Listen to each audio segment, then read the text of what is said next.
বাসায় যেভাবে পারফেক্টভাবে চিকেন ফ্রাই বানাতে পারবেন সেই রেসিপিটাই আমি শেয়ার করব।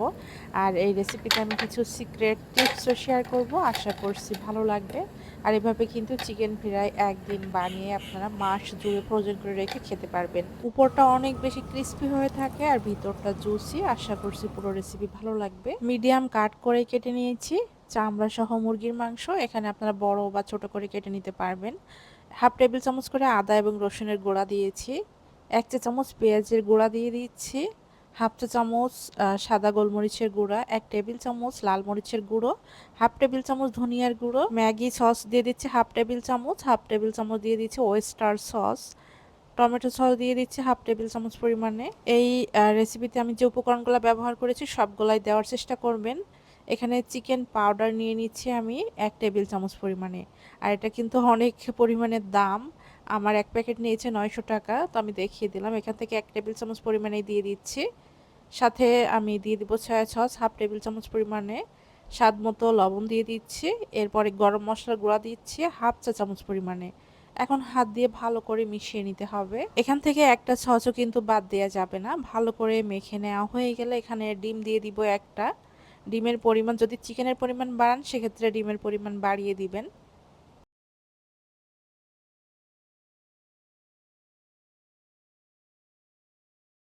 ভালোভাবে মেখে নেয়ার পরে এটা আমি একটা বক্সে রেখে দিব। অবশ্যই ঢাকনাওয়ালা যেকোনো বক্সে রাখতে হবে। আর আমি এটা হচ্ছে সারা রাতের জন্য নরমাল ফ্রিজে রেখে দিব।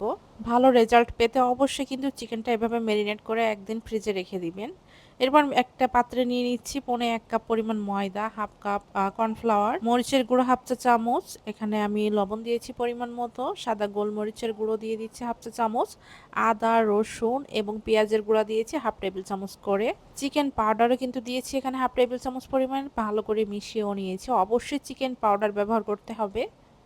ম্যারিনেট করা চিকেনটাও বের করে নিয়েছি। এই যে আমি কিন্তু নরমালে রেখে দিয়েছিলাম। যদি অনেক দিন সংরক্ষণ করতে চান সেক্ষেত্রে ডিপ ফ্রিজে রেখে দিবেন। প্রথমে চিকেনের পিস নিয়ে ময়দার মাঝে কোট করে নরমাল পানির মাঝে ডুবিয়ে রাখতে হবে কিছুক্ষণ।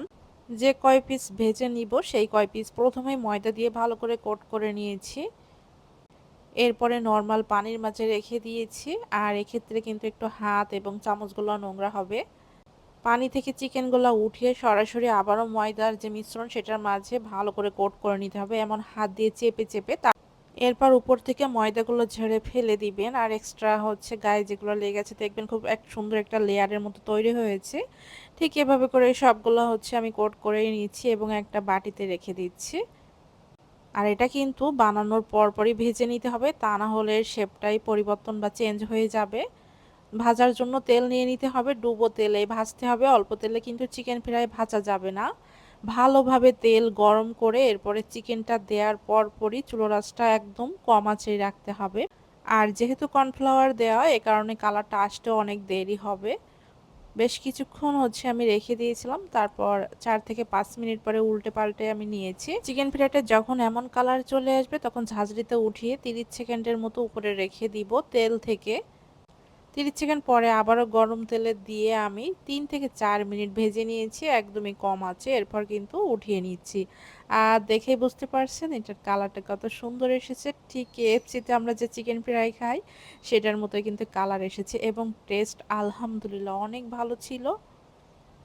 আপনারা যদি এই প্রসেসে চিকেন ফ্রাই বানান বিশ্বাস করেন আপনারা আর কেএফসিতে চিকেন ফ্রাই খেতে যাবেন না।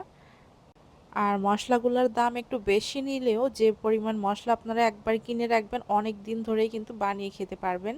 আর এক্সট্রা যে চিকেনটা ছিল এটা আমি ডিপ ফ্রিজে সংরক্ষণ করে রেখে দিব, যখন ইচ্ছে তখন বানিয়ে খেতে পারবো।